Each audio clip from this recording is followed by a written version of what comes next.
With the Iowa Lottery's new Millionaire for Life game, you could win $1 million a year for life. That could make you a My Dream Job is No Job millionaire. Front row tickets to every show millionaire. Hire a personal glam squad for you and your bestie millionaire. Yep, a little further. Or just to never run out of your favorite pickles millionaire. With Millionaire for Life from the Iowa Lottery, And these. you can change your life for life. Play today. Grammy-nominated country artist Tyler Childers presents Snipe Hunt, performing at Casey Center July 15th with special guest Wednesday. Get tickets now at highvtix.com. Chad Leistikow, Scott Dochterman, the two biggest Hawkeye and Big Ten beat writers, together on one show. Game Day Men's Health proudly presents Legends and Listeners, best enjoyed with an easy Eddie from Big Grove Brewery. This is Legends and Listeners, exclusively on Iowa Everywhere.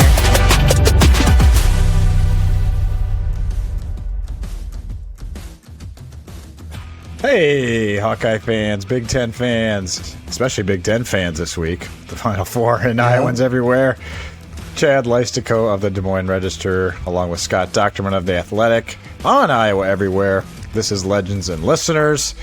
Man, what a week for the Big Ten, Scott. But obviously this is a big show.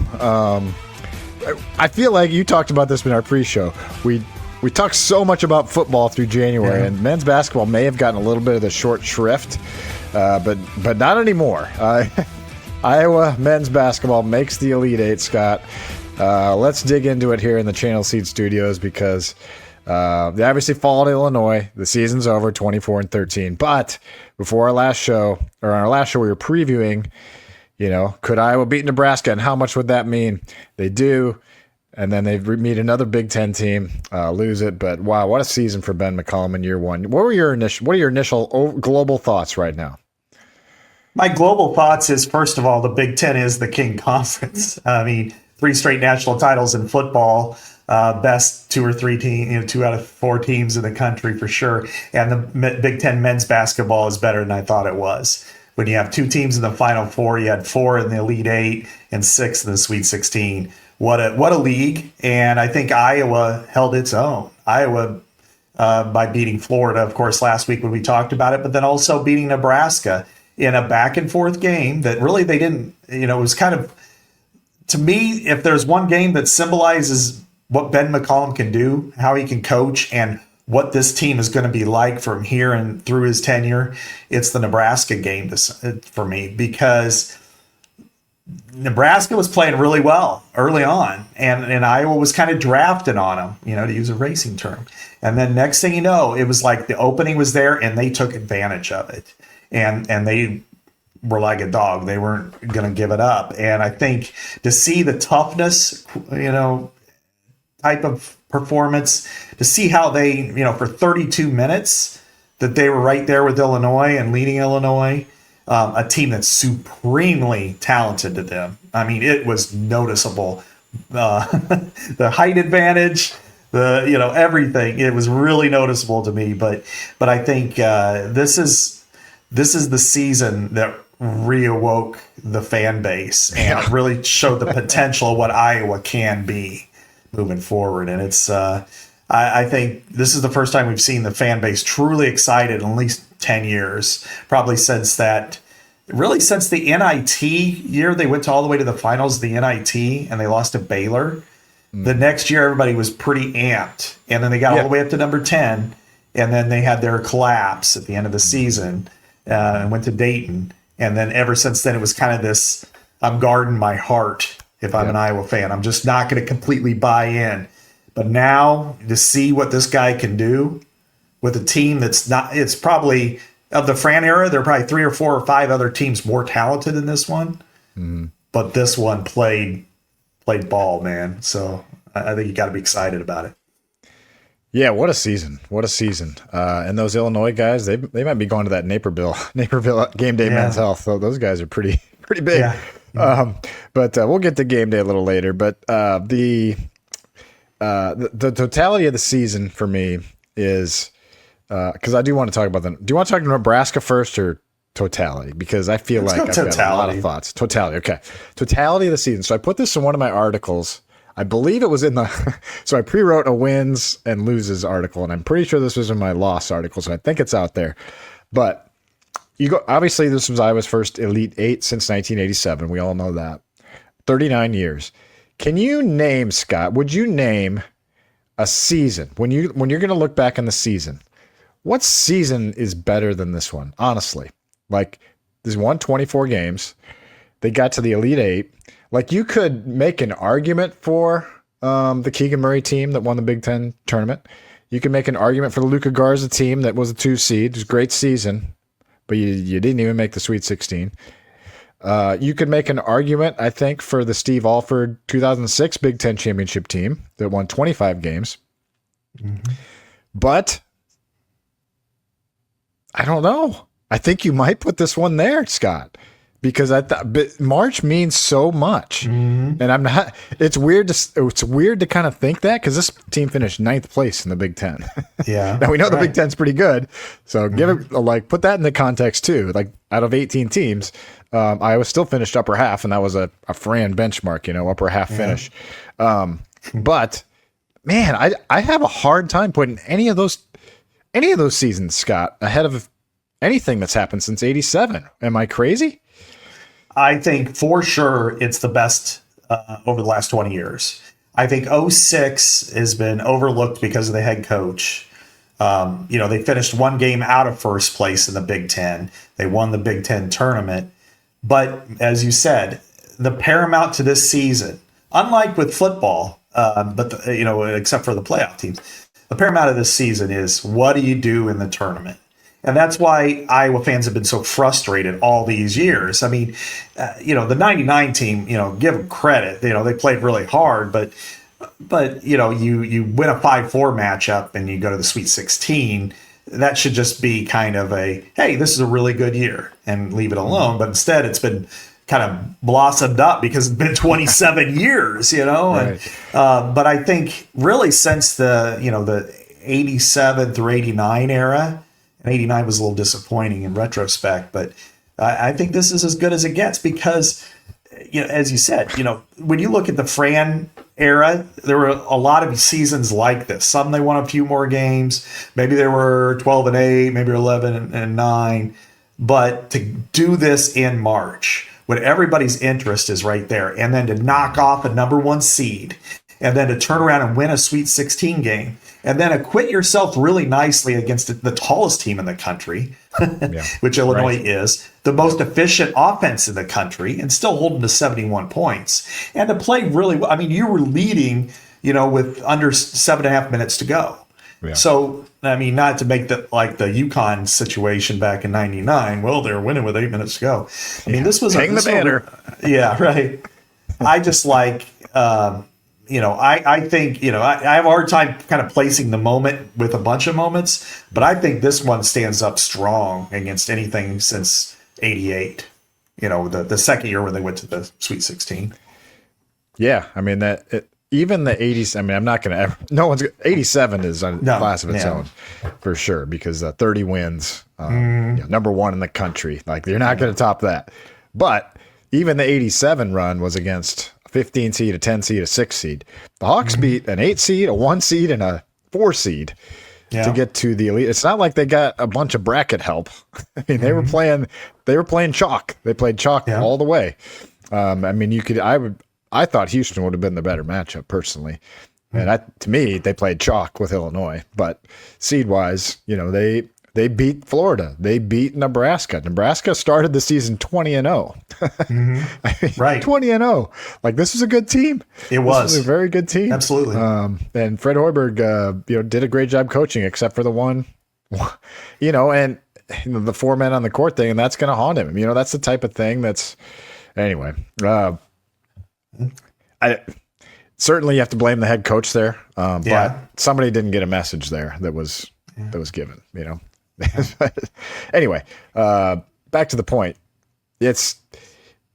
I just think because of where an Elite Eight, it's so hard to get to an Elite Eight. We saw that with the Iowa women this year. I mean, it's a 2 seed. It's hard to get to the Elite Eight as a 2 seed. It's just not easy to actually do it and to beat the best teams in front of you in your path. That's a huge credit to Ben McCollum because they did not have the size, and that caught Illinois. Florida was just a different kind of Illinois. Illinois had better guards, so Illinois was probably tougher, honestly, than Florida was. Yeah. Mm-hmm. But he got Florida, found the thing at 2 or 3 in the morning, day of the game, and made the coaching adjustment, and they beat them. They had the big moments, Scott. That's what this tournament also had, big moments. Let's talk about that. We've talked about the Fulgaris thing, but let's talk about the Nebraska game. What a big moment. What a series of big moments. Tie score, and Bennett Stirtz, 4 seconds on the shot clock, gets a pass on the right wing. He was probably 26 feet out. Yeah. Just rattles it home. And if you watch that, I've rewatched that many times. And Robbie Hummel on the broadcast, like, wow, that was just like an onion shot. And then they get the stop, come down. Tate Sage just pures a 3 from the corner. Freshman, Tate Sage. And you go from not leading the whole game to up 6 in an instant, and there's like a minute left, and you're like, oh my God, this is happening again. Yes. It was crazy. The moments, too, that this tournament, and then not even, that doesn't even count the Fulgaris moments, Scott. Right, so exactly. This tournament had moments, too. That's why I feel like this one's going to be remembered. Yeah, I think it's going to be very fun in retrospect, and it should be. And the exciting thing is, what does the future hold? If we were in 1999, and they went to the Sweet 16 under Dr. Tom in his final game, and then Steve Alford came to get to the next level and never came, and it was kind of a purgatory, if you will, for about 27 years. So I think it's really kind of awesome to be in this position and to hit those moments, to see players grow up. That's another thing, to see, Tate Sage, as you said. Cooper Koch, huge 3s.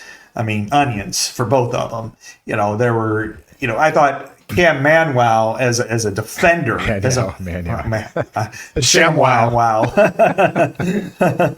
So, So anyway, it's when you have those guys, and of course Bennett Stirtz, who was just, the man all year long.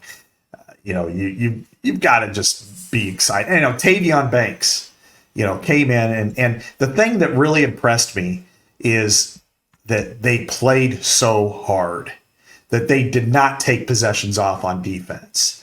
They just had, here's the easy basket. We'll just kind of go through the motions once in a while. And there was none of that. This team balled out every single possession. And I think, to me, it shows you, okay, you see the path to what this could be if they had a designated shooter, if they had a strong center, if they had a slasher, something like that. This is pretty bright. We're talking about upper echelon Big Ten performance. In this, because, I'll throw it back to you after this, is for Nebraska's season to end. Iowa was playing with house money once it got to Sweet 16. It's like, you had your moment. You beat a number 1 seed. You're in the Sweet 16. You're a 9 seed. Nice year. You're all right. Nebraska, the greatest season they ever had, and they lost. God. And then if Illinois would have lost with this team, with this roster, to Iowa, it would have been crushing. For Iowa, it's like, yeah, it stinks we lost, but there are other years where it was crushing, and it will be crushing in the future. It just is. But this isn't one of them. This is, hey, this is exciting.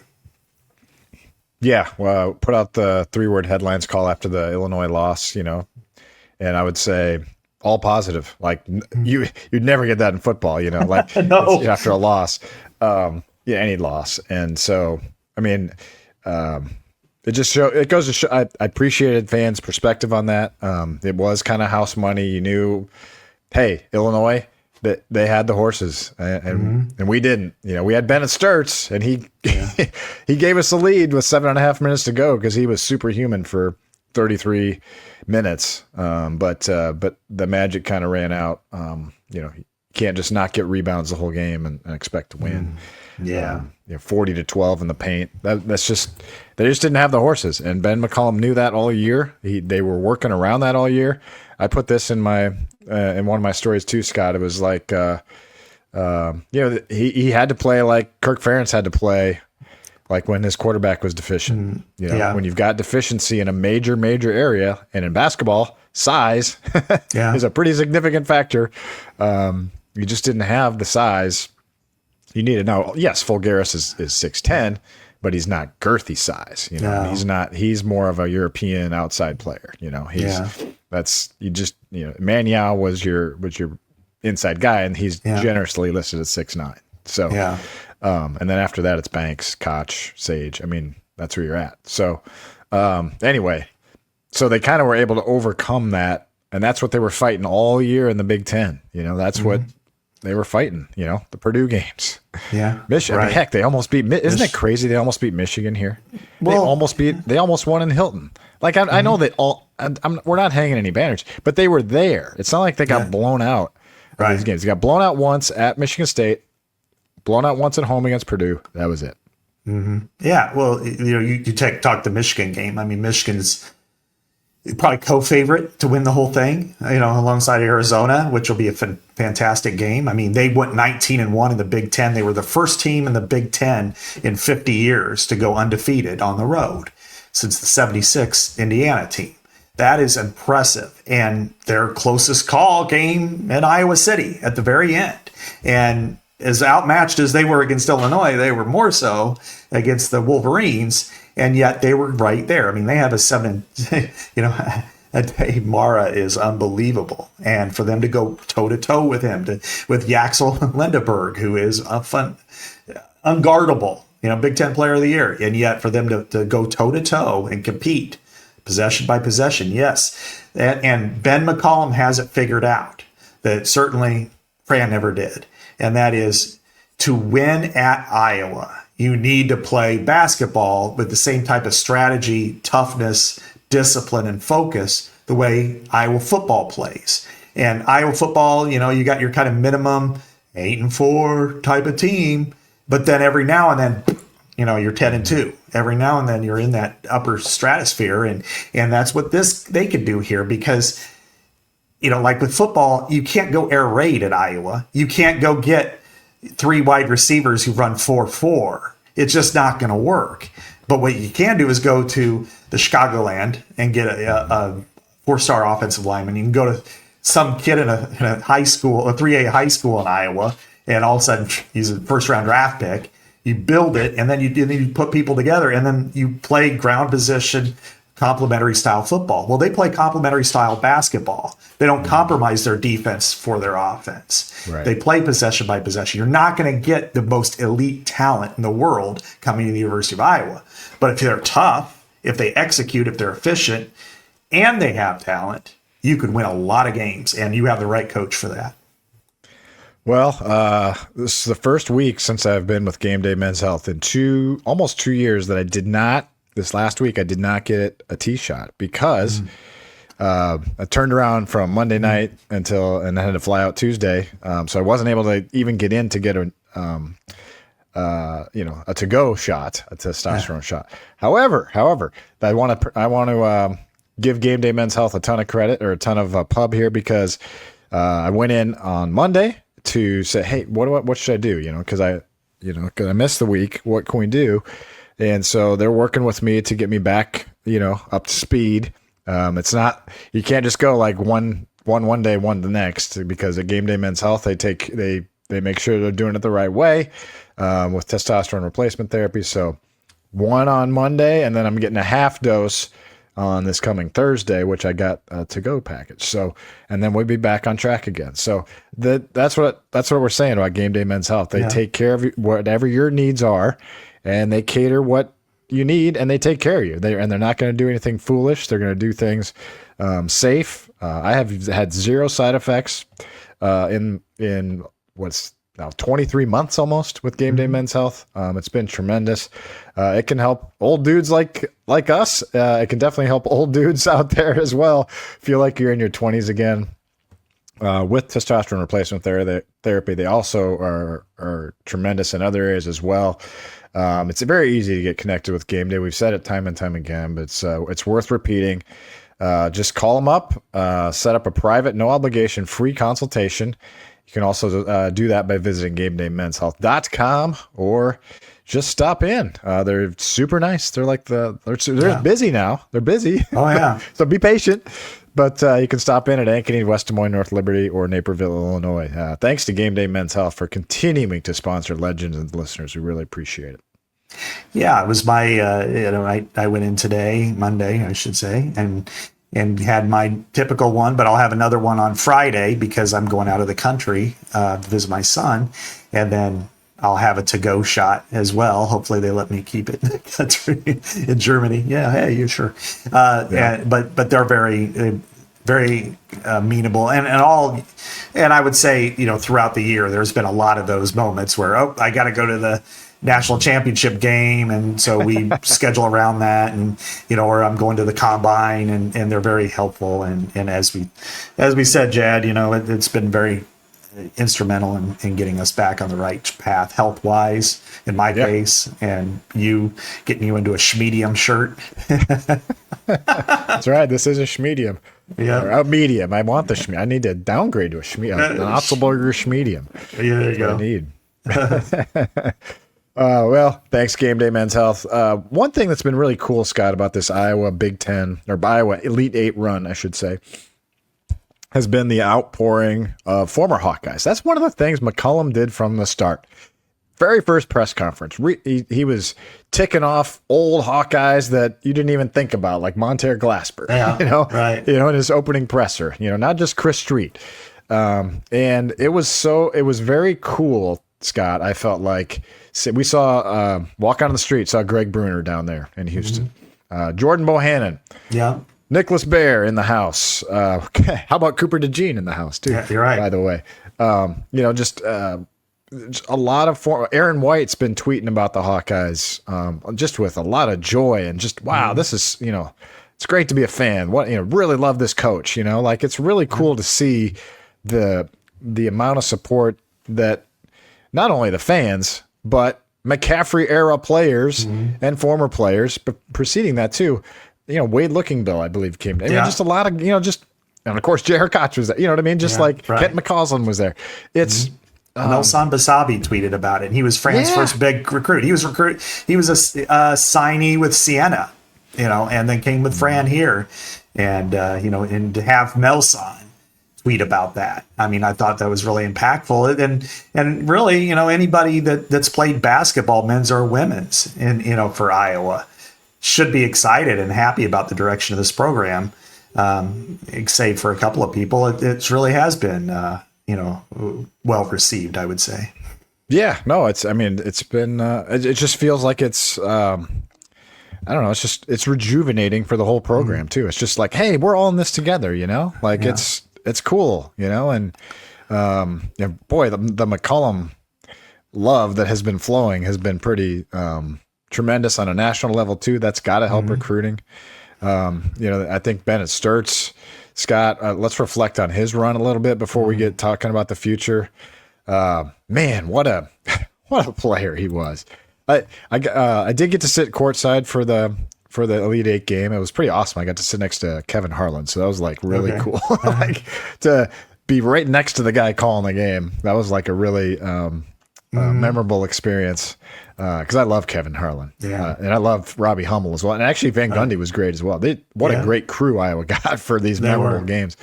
But anyway, just seeing how Bennett Stirtz, just how much he just handles and so calmly, like on TV sometimes from above, and even in the press area, you're like, he's kind of like casual, it looks like he's kind of going at a slow pace sometimes, but man. He is so dialed in. He is so good, and he's so much quicker than anyone realizes. I think he's going to be a terrific NBA player. I don't know how pronounced his role is going to be, but he has taken. He's been the whole focal point of game plans, including from Illinois, and he was locked in on that Elite Eight game, Scott. And you gotta, he struggled in the first 2 rounds shooting wise in the tournament, but in the Sweet 16 he delivered what he needed to. And the Elite Eight, he almost carried Iowa. What a year! What a year! 4th most points in Iowa history, behind Keegan Murray and 2 Luka Garzas. That's heavy company too. I mean, as we know, you're talking about a guy who plays a lot now in the NBA. Thankfully, with Luka Garza, who I think very highly of. I think we all do who got to know him.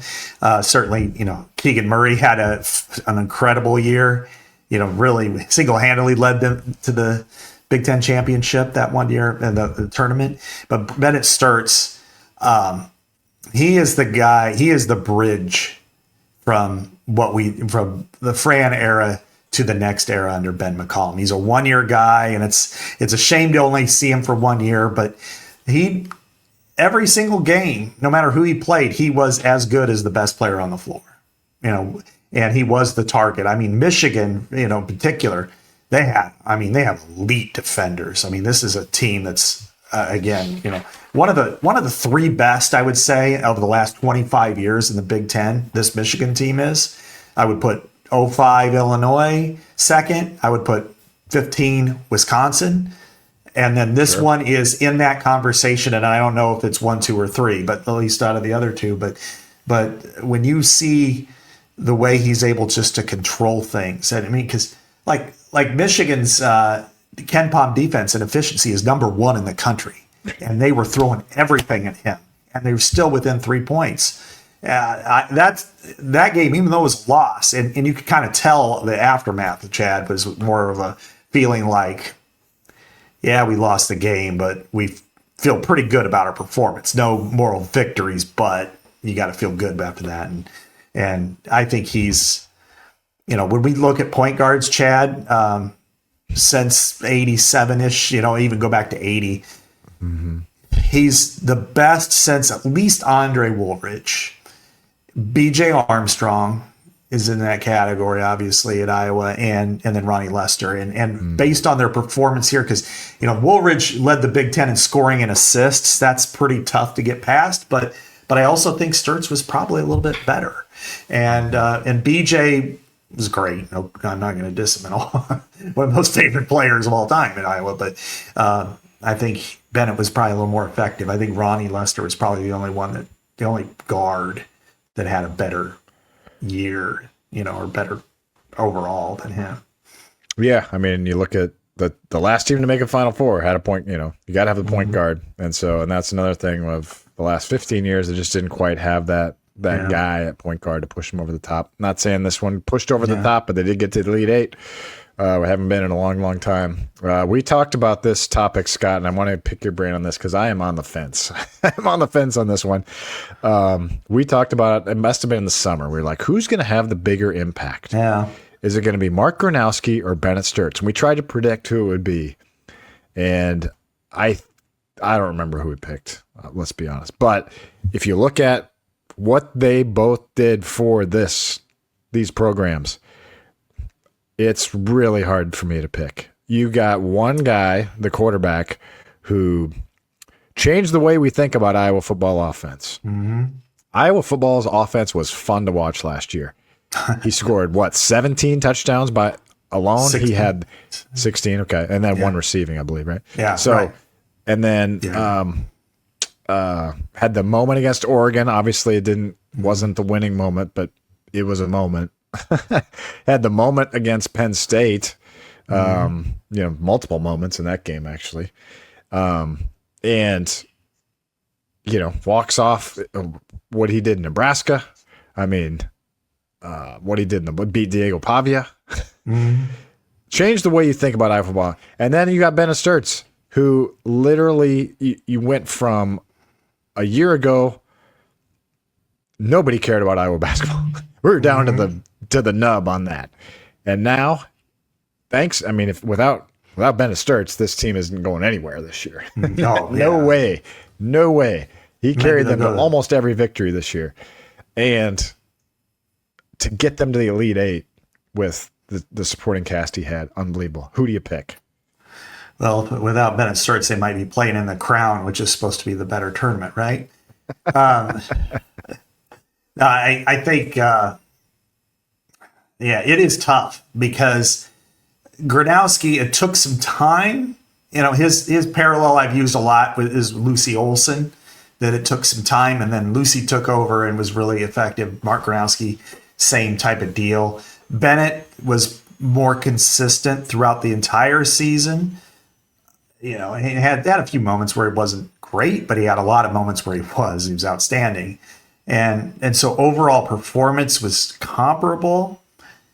I guess ultimately, and I hate parsing it this way because I think their impact, and I can say a million nice things about them as human beings, which is even more important. And Lucy, I still lump her in there. I just think, God, if she could have been with Ava Hayden this year, how great. Yeah, right.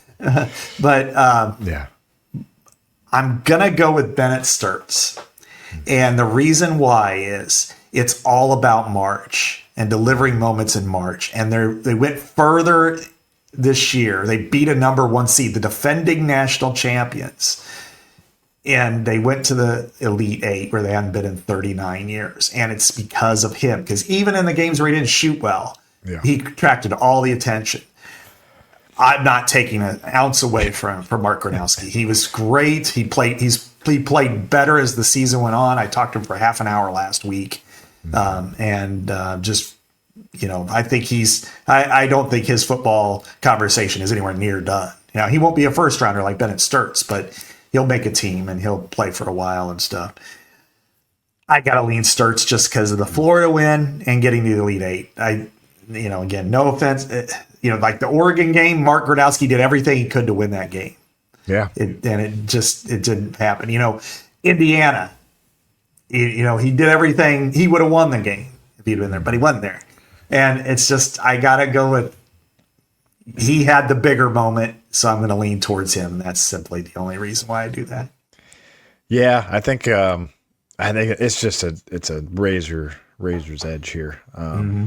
But I'm going to lean the same. I think if Gronowski had just not had those cruddy first 2 games, I feel like those stand out just a little bit. But here's the point I want to make about both of them as well. Okay, 1-year guys got paid well. Okay, both of them got paid probably similar pay. Paid well, but both of them, Scott, put their body on the line for this program.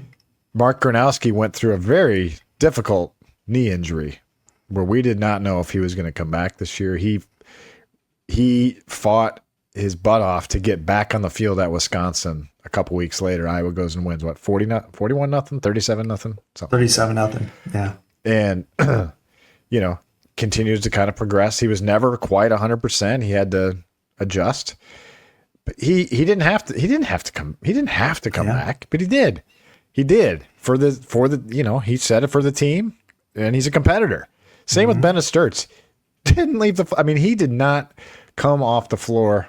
He missed 28 seconds of the NCAA tournament, and that was because it was a smart decision by Ben McCollum. He had 2 fouls. Yeah. Offense, defense. He had a sub, so he put Isaiah Howard out there to play one possession of defense. Got Stirtz back in. So that was it. He was an Iron Man, and he was tired. Yeah, he admitted he was tired. He said more mentally than physically, but yeah, they played 37 games, Scott. 37 games. So I just want to give both those guys a lot of credit for also being amazingly upstanding leaders. But also just putting their 1-year Hawkeyes they're getting paid, but putting their bodies on the line for this university. I think what they showed.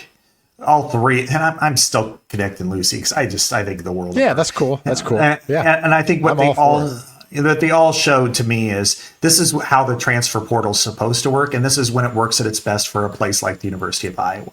Mark Gronowski came from South Dakota State. Bennett Stirtz came from Drake / Northwest Missouri State. Lucy, Villanova. Okay, but she wanted to build upon that. Lucy, it's almost like she's Iowa now. I mean, she was at the Iowa women's tournament. She loves the university, and people love her too. I mean, when she and Kate Martin went out on the court, I mean, it was like, God, I think it went like to 106 decibels. I recorded. I mean, people were crazy cheering. And Mark Gronowski should get all the flowers and compliments. And obviously Bennett Stirtz will be back at every reunion for the Elite Eight team in the future, and I think, and again, the other thing, this is really important for how the university wants to present itself with these coaches, because all three coaches are high character people, is they represent the programs and the university and the way Iowans want to be represented. And you need that too, because that connection is really important. So it's really 3 home runs with those 3. And I know Lucy wrapped up a year ago, but I'm grasping at it there a little bit with her, but still, I think that's all what you want, going forward. If you're going to be, they're going to go in the portal. Obviously, men and women are going to go in the portal. Football did. You may not get the same type of player. You may not get the same type of person. I mean, Mark Gronowski was a 180 as a person from his predecessor. Bennett Stirtz was, again, the best point guard we've seen at Iowa in at least 30 years. Well, it is. We did not talk much about women's basketball last week. I'm going to talk a little bit about that now, because it is time for our Under Pressure segment, presented by a new partner of Legends and Listeners. Not new anymore, actually. We've been talking, it was probably 5 or 6 weeks now. Mighty M. When you're under pressure, you need equipment built to handle it, and that is Mighty M. The company based in Peosta, Iowa, near the home of Gary Dolphin. I need the Chris Hassel, Gary Dolphin. From pressure washers to air compressors, generators, and compressor generator combos, Mighty M builds equipment designed to perform when the pressure is on. Mighty M is an industry leader in pressure washers and industrial cleaning equipment that are built for durability, reliability, and performance. Proudly employee-owned for 55 years in the great state of Iowa. To learn more about Mighty M, or to find a neat dealer near you, visit mitm.com/Iowa everywhere. And Scott, this week's Under Pressure person is going to be Jan Jensen. We are recording this late Monday night. The Hawkeyes are going through their, probably the first time really in the program's history, honestly, where you've had a significant number of transfers either announced or on the way. This is the big one. Came Monday with Addie Deal entering the transfer portal. We talked a lot about her. You guys know I went out to covered the UCLA game last year and spent a majority of a Thursday with Addie Deal, and I thought she was going to be terrific. Didn't really pan out this year with she's very, very inconsistent, but that happens with a freshman. She has entered the portal. Kelly Levine has entered the portal. We expect Emily Rodriguez will, if she hasn't already by the time you heard this. And maybe, Kenise Johnson already entered. Yeah. And there's probably one more coming. So if it hasn't happened already. So they'll be down to about 6 players by the time this is all said and done, which, it's new. The reason we say Jan Jensen is under pressure here is because it's a little bit uncharted territory for the Iowa women, because they lose 4 seniors. Now they're going to lose approximately 5 transfers. We'll see how it shakes out. But, that's a lot of it's a big chunk of your roster. Yeah. And so they're going to have to rebuild in the portal. And everybody does it these days. But it's a little bit of new territory for the Hawkeyes to need this many spots, Scott. It is. It's part of what is part of the sport these days. So you just kind of accept it. It doesn't mean you have to like it. And Iowa women haven't really had to deal with this, as you mentioned. I mean, you look a couple of years ago when they had the transition from Lisa to Jan, there was nothing. And then you look at last year, there was just a Leah Guyton. And here they are now. They're having to go through some, the one good thing say with Iowa State right now, which is going through some major woes, is that they've so far been able to keep the the core together. And that's a big thing, when you're able to keep Taylor Stremlow and Chit Chat Wright and Ava Hayden. If you can keep your starting core players that you really, no offense to any of them, but Emily Rodriguez didn't play this year, basically. Kenise Johnson hasn't played ever. Callie Levine played spot and probably could have, should have played more, in my opinion. And Addie Deal struggled and very inconsistent, had flashed some talent. And I don't know if happiness was part of it. That very well could be. She's from California. Sometimes if things aren't working out, it's like, maybe I need to go somewhere else. But that's just the way the world works. And the portal gives and the portal takes. And I think, if they go out and get a couple of players that fit, you won't even really miss what you lost, except as human beings. And I think right now, this is an opportunity. It's an opportunity to get the players that they didn't have, which was they didn't have a shooter. Especially once Taylor McCabe went down, go out and get a couple shooters. Maybe get it. Look at point guard. Chit Chat Wright kind of is a point guard, but she doesn't really play point. Taylor Stremlow is kind of a Kate Martin type where she could play point, but she doesn't really play point. She played point because they needed her to play point. And so now it's like, do you want a point? With an Aaliyah Guyton type of player, but with experience, step in and be a true point. I guess that's up to Jan to figure that out. And you're going to probably need, you got Leistikow coming in, who's going to be, a superstar, I think.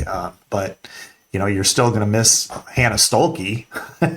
Right. Her rebounding prowess is Kylie was, and I want to give Kylie a shout. I know she got a lot of, people were kind of talking a little bit about her negatively. Watching her play, especially against Virginia, against an outstanding, Kimora Johnson is an outstanding scorer for Virginia, and watching her play and exert that kind of energy on defense and get deflections and steals. And she had 11 rebounds in the first game against, I thought she was a little bit maligned, but she was really essential. It would have been nice if she could have hit a couple threes, but overall, really what a strong character person that they had there and a strong player. Yeah, no question. Second that on Kylie. Tremendous defensive player. They're going to miss her a lot. That's one of the big reasons they beat Michigan twice because of Kylie Feuerbach. She shut down Olivia Olson, held her in check. Did that a lot this year. She was on the all-defense team. Anyway, the great, not the great, but the good news is Iowa's going to keep, it's core. Chit Chat Wright, Taylor Stremlow, who am I forgetting? Ava Hayden, Journey Houston, Layla Hayes, and McKenna Velichko. That's a good starting six, or put Velichko into Stolke's spot. You got a good starting five right there. With Houston, Velichko, and Hayden as kind of your forward centers, Stremlow, Chit Chat as the guards. But you got to get more. You're probably going to need at least 2 or 3 like good players, and then you probably need. You're kind of out of the bench mob players right now. Yeah, you don't have any of them left with Jada Jimpy gone, Callie Levine gone. You're out of them. So we'll see what they end up with. But anyway, under pressure, just because the portal is going to be a pressure situation. But I would think, this is just don't know anything, but I would think with Addie Deal leaving, that might entice someone else to say, oh, hey, there are openings, like I'm not going to come in and sit behind a 5-star type thing, and then let's be honest. There were times this year I would have preferred Jensen play Levine over Deal because she just wasn't, she did not commit. She was not a mistake prone player. Deal committed way too many mistakes in crucial moments. And man, her shot was way off at the end too. So, I think, always with the portal, I remember this last year with the men's team. Okay. I remember this with the men's team last year. Oh my God, we're losing Dix. We're losing Freeman. We're losing Price. And yeah, it sucks in the moment, but that's how all these teams deal. Like, you're just not used to it. Yeah, right. You're not used to it. This happens, but you do have to go out and do the work and find the funds and all that stuff. So it'll be interesting to see what happens in the next several weeks. Portal's not open yet, right? Not quite. No, not until the day after the championship game. Okay, for both men and women. Yeah. Okay. So, and it is important to keep that in mind that they are announcing their intent to enter the portal. And, and that's that's what it is right now, except if you're a grad transfer. But if you're Jan Jensen, do you make a call to Addie Brown or her agent? I guess because there's a no contact thing.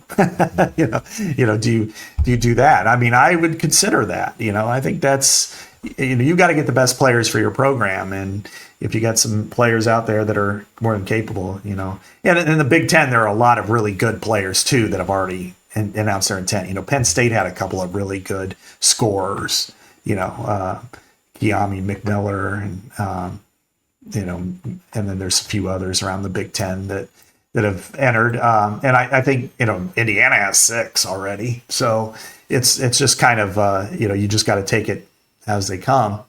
But, it's really unfortunate, I think, for the women that Emily Rodriguez didn't work out.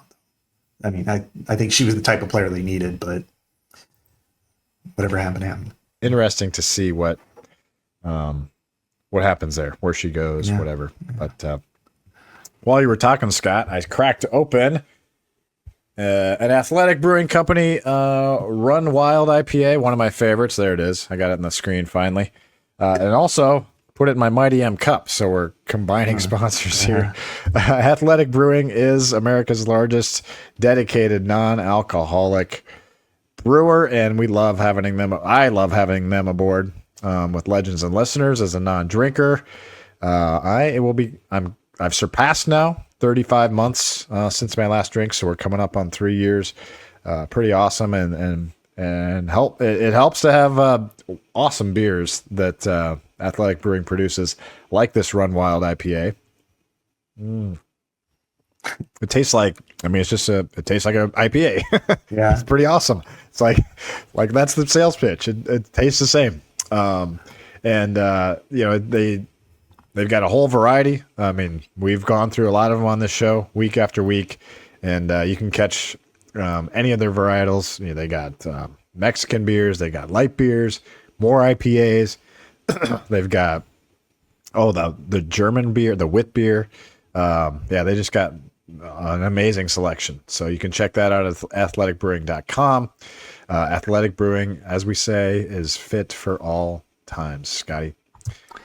Well, I'm not drinking an Easy Eddie right now, but I have an Easy Eddie koozie for my beverage. And if you're interested right now in the Final Four and watching either one of your least favorite Big Ten teams lose, you can go to Big Grove. Good games this weekend. Yeah, they are fantastic. But you can go to Big Grove and you can head out and check out some of their IPA variety pack. It's called the Eddie Pack Volume 13, and it's your hop heavy roadmap has arrived. The latest Eddie Pack is a masterclass in experimental hops. And they've curated this variety pack to take you from the crisp bitterness of the coast to the dankest depths of terpene science. So I'm learning something every day here. One of them is the Dank Eddie. It's a terpene turbocharged IPA. You got Driftless, which I love the name because the Driftless is a wonderful part of this world up in Northeast Iowa, the Dubuque area. It's a pale ale. The Wild Eddie is a West Coast IPA. And of course, the OG Easy Eddie. And that's a hazy IPA. So if you are at Solon, Iowa City, Des Moines, Cedar Rapids, Omaha, and Prairie Village, Kansas is just about finished, head on out to Big Grove, watch the tournament, watch the women's games Friday, the men's games Saturday, the championship on Sunday, and then on Monday, check out Michigan ending the Big Ten streak of 26 years without claiming a national title. Ooh, let's see. That was the pressure that was one of our first Mighty M's, wasn't it? The Big Ten under pressure for the Big Ten title. Or Big NCAA title. So what do we think, Scott? Let's go back to men's basketball. We're going to do football more on our next show, okay, guys? But we're honing in on men's hoops tonight. What do we think the future holds for this Iowa men's basketball program? Everyone's feeling great. A lot of 3-word headlines were, something about needing shades. Future's so bright, need shades. God, I can't remember what the 3-word punch was there. But anyway, people are pumped. Should they be? What do you see for this program going forward, Scott? Tough Big Ten. Well, you got to look this weekend. They have 2 teams in the Final Four. And, you just had Purdue 2 years ago that was in the national title game, and they were in the Elite Eight too. Nebraska was good. You have all these good teams. Some of them were not. Wisconsin beat the daylights out of Iowa, and they're going to be back. All these teams are good, and they're going to be good again next year. And they're going to go in the portal, and they're going to get great players again. And it's going to be just as much of a ball buster as it was this year. It's the way the Big Ten is situated. So nothing is guaranteed. However, you feel like you've got a puncher's chance. You've got a coach that doesn't complain about the portal and doesn't complain about, NIL and doesn't embellish. It doesn't sit in front of a group of people at the PCA meeting and say it's going to cost $500,000 to retain a player, when really, in fact, it would have been 2. They had the money for it, and he chose not to retain him. But he told everybody they didn't have the money for it because that's the kind of person he is. That's not what you have with Ben McCollum. You have somebody who understands how to get this done. You have somebody who embraces it, somebody who brought his roster, built that foundation, and now how do you take to the next level? Is it a Kurt Signetti type situation, which is he did the same thing in football. Granted, Iowa basketball was nowhere near as moribund as Indiana football. However, he got Fernando Mendoza the next year. Curtis Work was a really good quarterback for them. Fernando Mendoza won the Heisman. And I'm not saying that there's a point guard out there who's going to win the Naismith and replace Bennett Stirtz, but hey, I think it's really bright. But if there is one question mark that I have for this team and this coaching staff and the GM and everything is, can you go out and get dudes at the Big Ten level? Their guys they brought from Drake did exactly what they were supposed to do and more in some cases. The guys like Brennan Hassan and Fulgaris, outside of his couple of big moments in the playoffs, it's kind of like the 230 hitter. You sign as a major free agent, play third base, hits 230, and then he wins the division series with a home run. A great moment. Did you get your money's worth? No. I'm not. And I think they got to make sure that if he stays, great. But if you go out and get a couple other players who you got to make sure they're Big Ten players and they can do exactly what you want them to do, and can they evaluate that? That to me is my only real question mark as to whether or not they could contend for the upper third in the Big Ten. I think that should always be the goal, upper third of the Big Ten. Yeah, I said that in a text message to somebody too. I said, I feel optimistic that McCollum will have Iowa in the top third of the Big Ten most years. Now that's where you want to be. That's because then you're in position. You're going to be a 4 or 5 seed or better, something like that. In the NCAA tournament. So.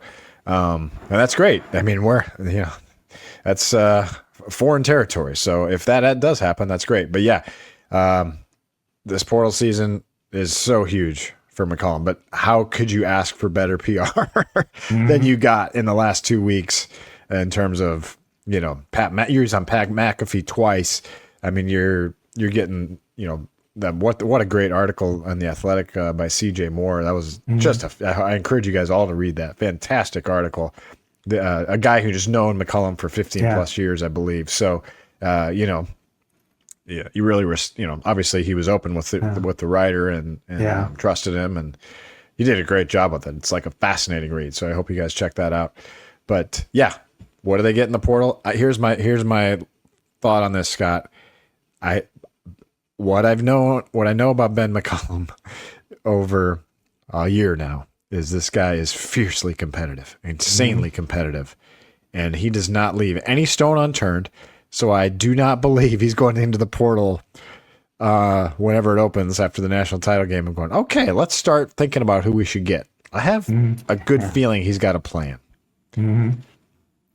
Well, and what he's talked about, and listening to him even there, and it's more on the side, and he'll mention something like, we just don't have a shooter, or we just don't have a big man. he knows what he needs. This guy and CJ, like I said, is always been my kind of, when he says something, I believe him because he knows the sport so well, and he always has. And and he was talking about him when he was at Northwest, and he even wrote a story basically that this is the guy that everybody goes to, in the Division II ranks. And so I kind of kept my eye on him. Plus, he was at Northwest, which I covered that school for a while, and he's a savant. He understands the game. I mean, sitting there with him, and I didn't go to very many games. But listening to him break it down, I'm like, wow.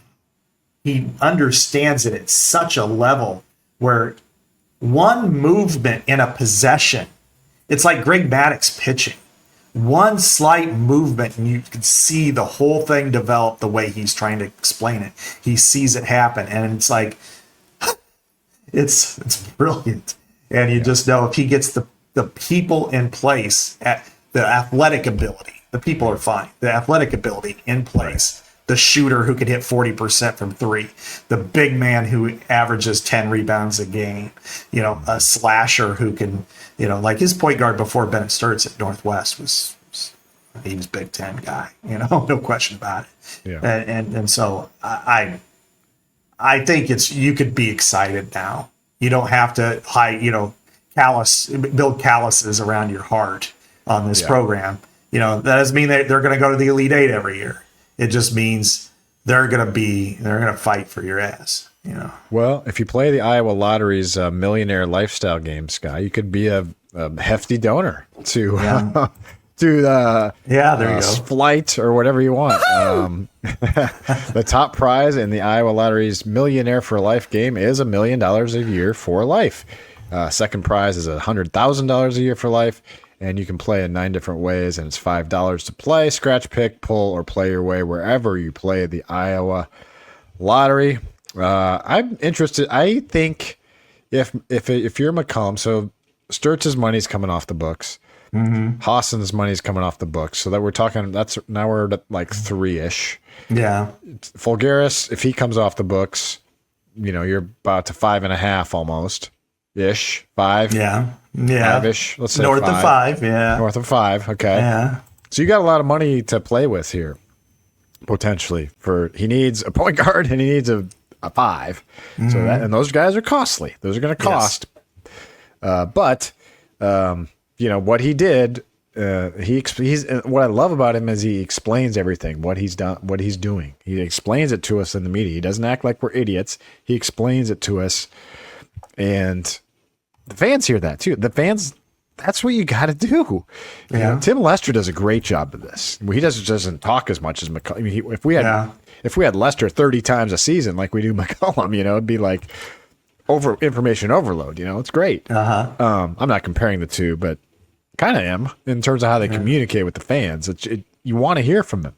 But anyway, the point being, he's explained this season was about establishing the culture, setting the habits, and getting the right people in place. Okay, like look at the stuff he's stockpiled already. I mean, I think it's amazing. Tate Sage and Cooper Koch were freshmen this year, and those guys hit onion shots against Nebraska. I thought Koch was great against Florida. Sage was good against Illinois too. He was just in foul trouble.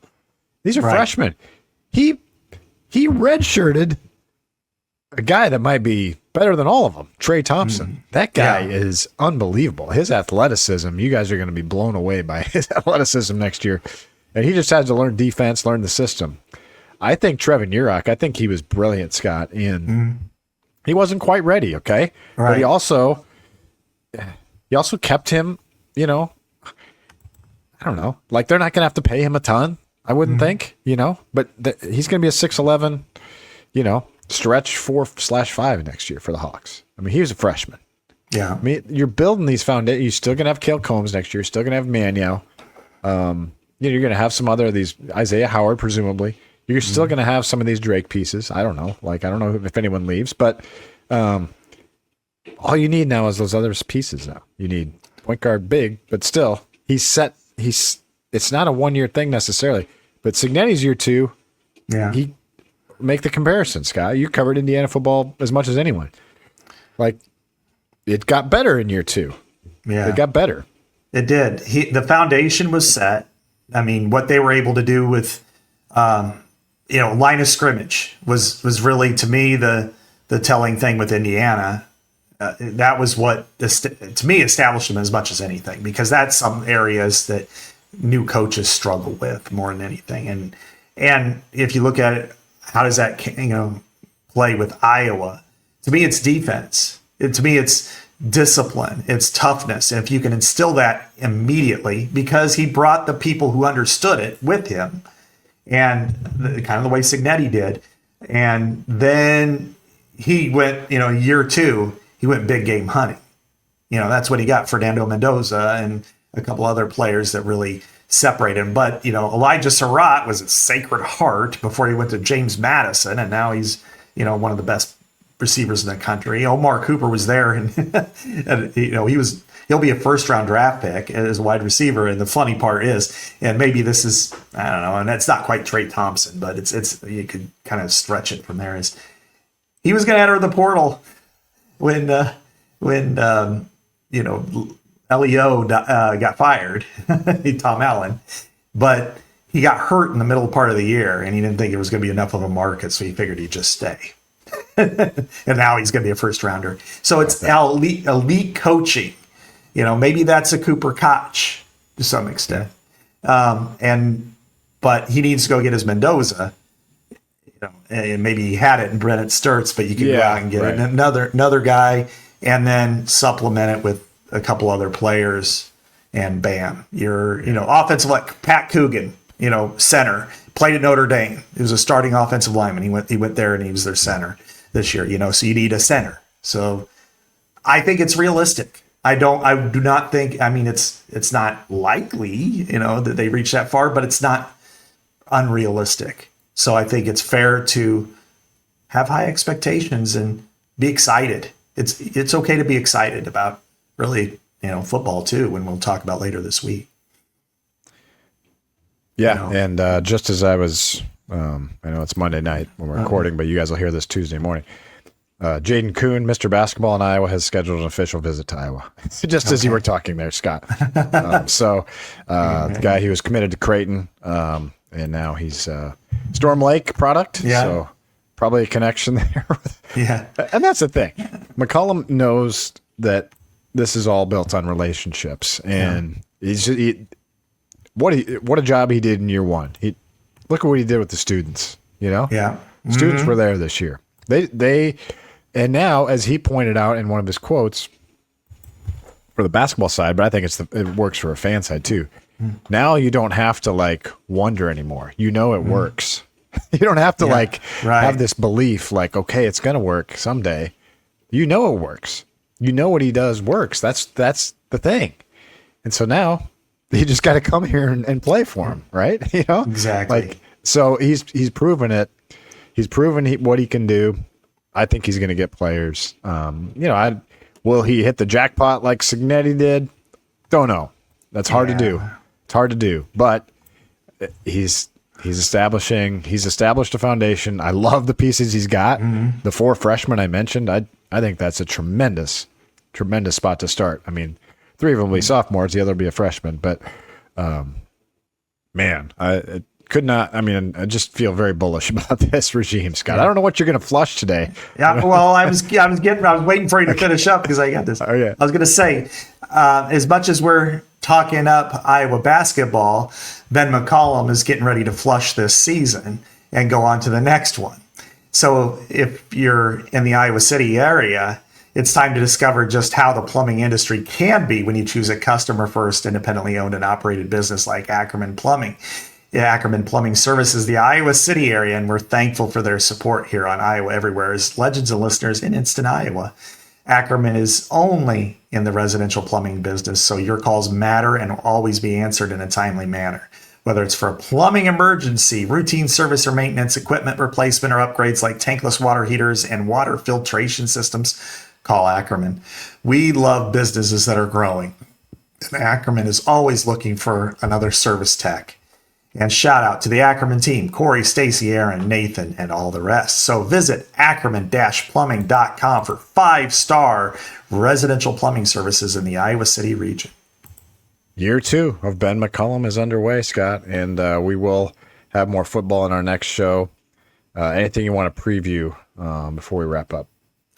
Well, Chad, I know the interviews this week are with defensive backs and linebackers, so you might hear a little bit about like a Cam Buffington. I think that would be interesting because I think he's ready to take off. I think he's going to be I'll make a prediction. I think he's going to be too good to leave off the field. I don't think you can. You got to get him out there, and so I'm anxious to hear that. Kirk Ferentz talking about his the philosophy in the portal this year. Never really got around to talking too much about it. I mean, they went kind of Moneyball in the portal, but it's proven productivity, I think. So what about you? What do you think we'll be talking about later this week on Iowa football? Yeah. I mean, he has not talked about any of these transfers. You got a new running backs coach, Jay Norvell, finally announced. My God. Yeah. Reported that like 3 or 4 weeks ago, I feel like now. It's just a lot of ground. He hasn't really talked since after the bowl game, the presser after the bowl game, about the season or anything. So it's going to be great to hear from him. We hear from him today as you guys are listening to this later this afternoon. And then we get some open practice viewings on Thursday. So Scott and I will come back with a show. I'm not sure when it's going to air, but we'll have a show before he leaves the country. We'll record the show before he leaves the country. So it is spring football. It was supposed to be last week, but when the Hawks went to Houston, everything got pushed back because there wasn't going to be much media there. I know you would have been there, Scott, probably, but you could have had a one-on-one maybe, and or you could have had him on Legends and Listeners. That would have been a better idea. Yeah, we should have just done that, and he could have canceled his preview. I'm sure he'd been fine with that. By the way, if you do want to hear about the transfers, go find the Legends and Listeners with Scott Dochterman and Tyler Barnes when I was in Aruba, which, by the way, the tee shop made it to Aruba just fine. You'll be fine taking it to Germany. Don't worry. Good. Just put it in your check bag. And then, but anyway, listen to that because Tyler Barnes gives you little tidbits on all the transfers, every single one of them. And I thought it was a tremendous show. I listened to it when I was driving to the Iowa women's game at Nebraska, and it was great. It's a great show. Great show. So thank you. Excited to talk some football. We always, that's been the majority of our show, but man, it was fun to talk some Iowa men's hoops today, Scott. Yeah, absolutely. And I think the good part is, Chad, that they gave us material to talk about. Yeah. This isn't forced. This is true. And when you go to the Elite Eight and you bring back that excitement, and it's funny. I was in I think it was a Panera Bread last week in Coralville, and kind of just typing because sometimes I go to coffee shops to write, and all of a sudden I hear behind me, 2 older people. Yeah, they're playing this week against Nebraska. It's going to be really exciting, and they were just like chatting like crazy. And it's always neat to me to kind of, I'm not eavesdropping. I'm just listening. I just hear this. And the coolest one of all was a couple of years ago when I was at I think Great Clips getting my hair cut. I was just kind of sitting and waiting. And there was an older gentleman, probably in his 70s, maybe even 80. And he was getting his hair cut by a girl who's in her 20s, had different colored hair, had tattoos, and they were talking about the basketball team. I think it was last year because they were talking about how Lucy Olson, she's really good. I like the way she's great. And it's like nothing brings our society together like sports. And when winning sports is in there, you just see the mood change. And that's been fun to witness this year with men's basketball. Fun show, Scott. We will be back with you with a football episode on our next Legends and Listeners. Scott Dochterman, Chad Leistikow from the Channel Seed Studios, as always, only on Iowa Everywhere.